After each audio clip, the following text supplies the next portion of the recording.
Assalamualaikum warahmatullahi wabarakatuh. Nama saya Siti Nur Nadifah, NIM 2030247, kelas Filsafat Ilmu B, Prodi Hukum Ekonomi Syariah.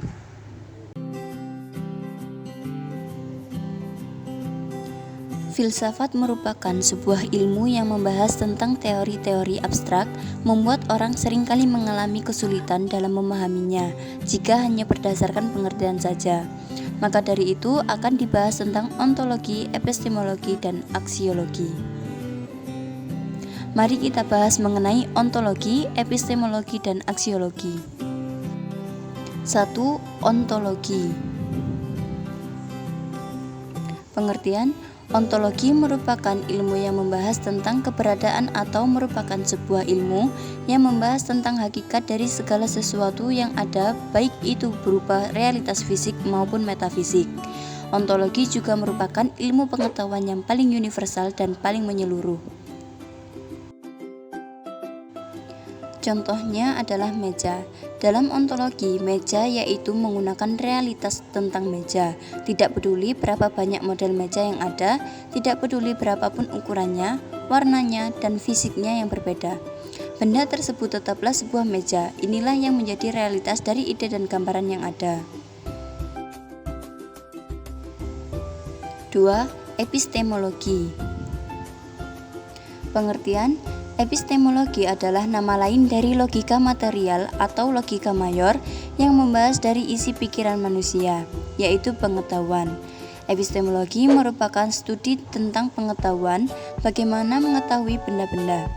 Epistemologi juga bisa diartikan suatu ilmu yang mengkaji tentang sumber pengetahuan atau asal mula metode, struktur, dan valid tidaknya suatu pengetahuan.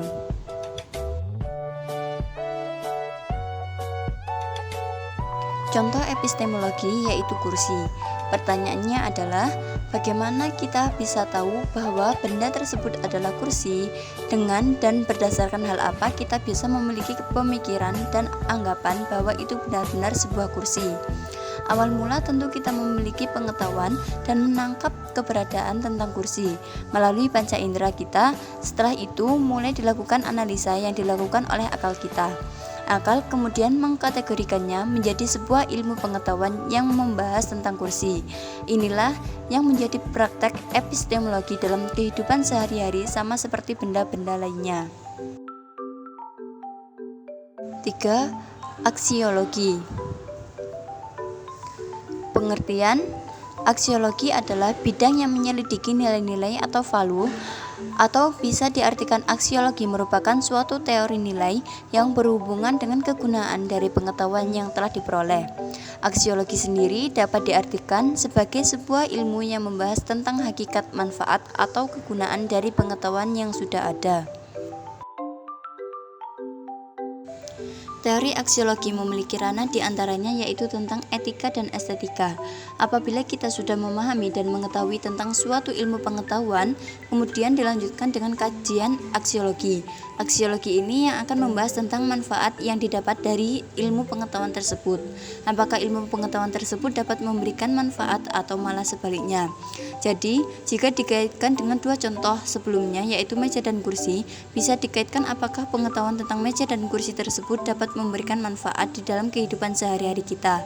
Inilah contoh ontologi, epistemologi, dan aksiologi yang saling berhubungan dalam kehidupan sehari-hari. Sekarang kita akan membahas tentang COVID-19. Pandemi COVID-19 memberikan dampak yang sangat besar terhadap seluruh sektor di Indonesia, termasuk ekonomi. Yang paling signifikan yaitu ekonomi, karena semua dampak tersebut bisa disimpulkan berasal dari menurunnya ekonomi. Dampak negatif COVID-19 terhadap ekonomi sangat terasa karena hal ini menyentuh berbagai lapisan masyarakat. Salah satunya tersendatnya kebutuhan primer manusia. Karena negara akan terbebani jika harus menanggung segala kebutuhan pokok setiap penduduknya.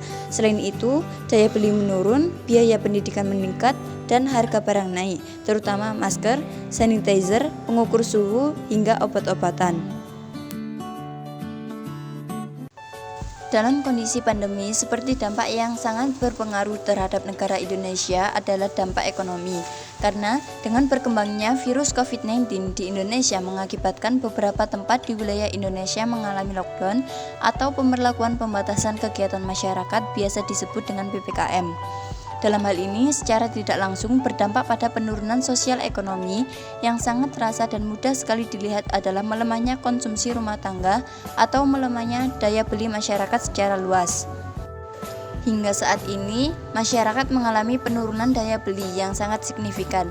PPKM yang terus berlanjut dengan berbagai aturan pengetatan menghambat masyarakat untuk beraktivitas ekonomi. Regulasi pengetatan di berbagai sektor dari aturan PPKM memberikan pengaruh terhadap naik turunnya sektor ekonomi.